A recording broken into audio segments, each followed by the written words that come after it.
আসসালামু আলাইকুম। তো ভাই বোনেরা কেমন আছেন? আমি সকাল সকাল চলে আসলাম রাঁধতে। আমি আজকে গরুর মাংস রান্না করব কদু দিয়ে আলু দিয়ে। তা গরুর মাংসটা আমি আগে প্রেসার কুকারে সিদ্ধ করে নিই, তারপরে মশলা কষায় পরে আমি করবো। আজকে মশলা করবো না, এখন গরুর মাংস বলতে বেশি মশলা দিব না।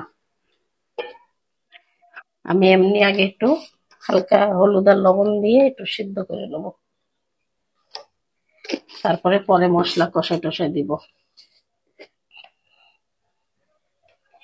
একটু হলদি দিয়ে দিলাম, হালকা একটু আদা রসুন বাটা দিয়ে দিই। পরে আমি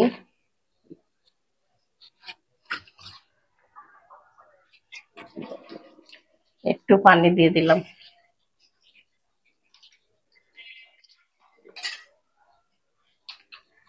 আমি এটা একটু আগে সিদ্ধ করে নিব, পরে কষায় টষায় তরকারি গুলো দেবো। তা ভাই বোনেরা কেমন আছেন আপনারা সবাই? নিশ্চয়ই ভালো আছেন। আমিও ভালো আছি আল্লাহর রহমতে।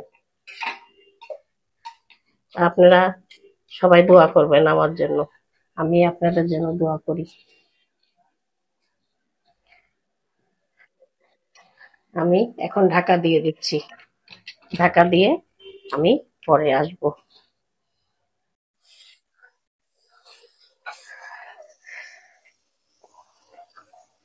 আমি প্রেসার কুকার থেকে মাংসটা নামাই ফেললাম।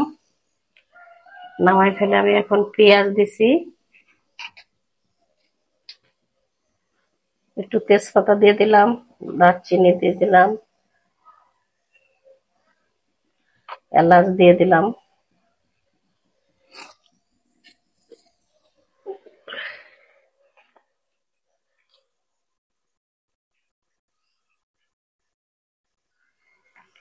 তেল দিয়ে দিলাম।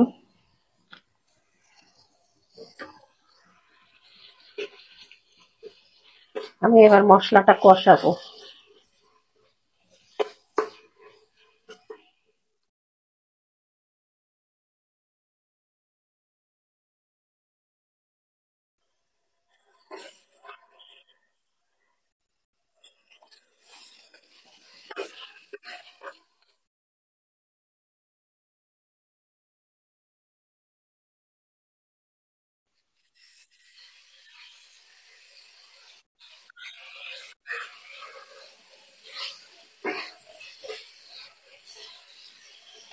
আমি এখন জিরার গুঁড়া দিয়ে দিচ্ছি,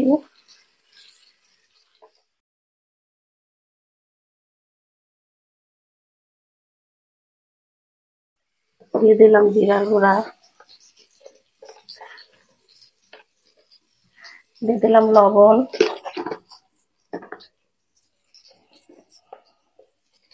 দিয়ে দেবো ঝালের গুঁড়া,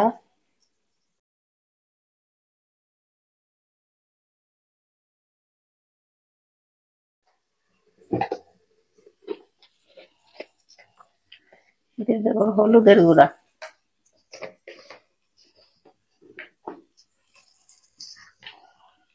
দিয়ে দিই একটু আদা রসুন বাটা।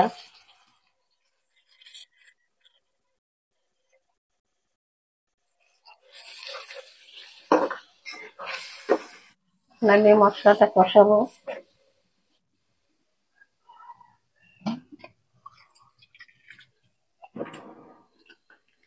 দিয়ে দিলাম একটু পানি।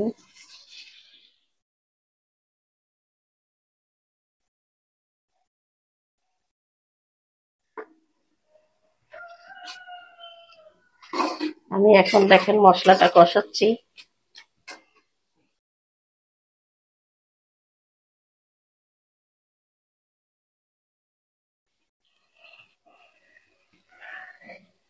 এবার আমি মাংসটা খুলি, যে মাংসটা সিদ্ধ করতে দিয়েছিলাম একটু হলদি আর লবণ দিয়ে, আমি এখন সেটা এই মশলাটার মধ্যে দিয়ে দেবো।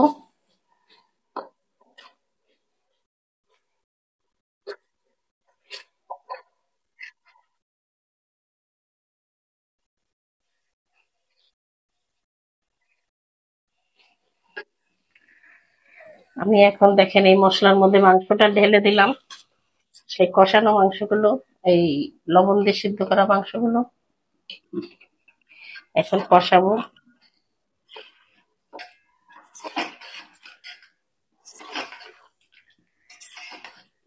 ওর ভিতরে পানি উঠছে মাংসের মধ্যে, সেই পানিটাই আমি এখন এর সাথে এইগুলোও কষাতে থাকি, তরকারিগুলোও কষাই, একসাথে কষাই তারপরে আমি পানি দেব ঝোল, তরকারিগুলো কষাই ফেলি।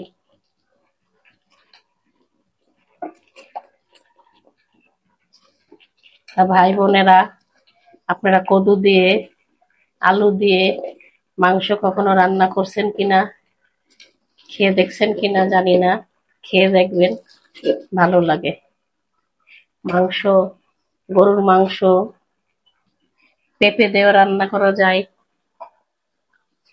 কদু দিয়েও রান্না করা যায়।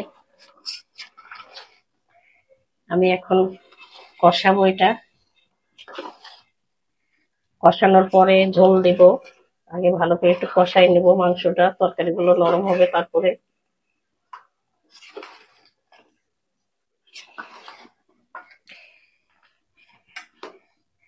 আমি এখন ঢাকা দিয়ে দেব, হতে থাকুক।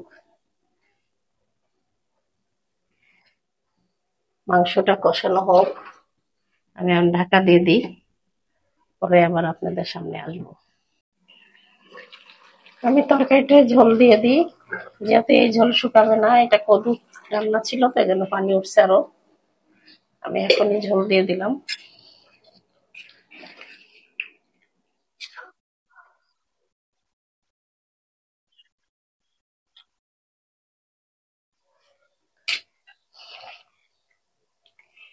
আমি ঝোল দিয়ে দিলাম,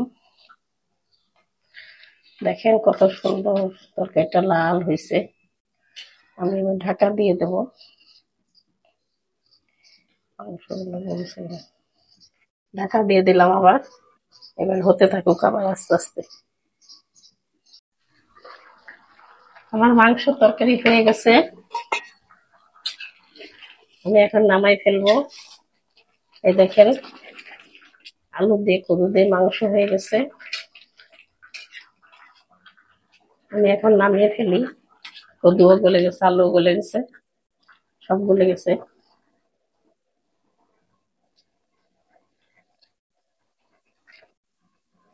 আমি এখন নামিয়ে ফেলবো।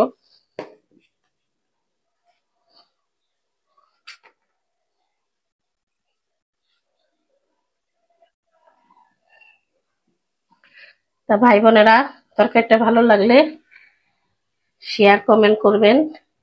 আমি এখানেই তরকারিটা ঢাকা দিয়ে দিলাম, আমি এখানে শেষ করলাম।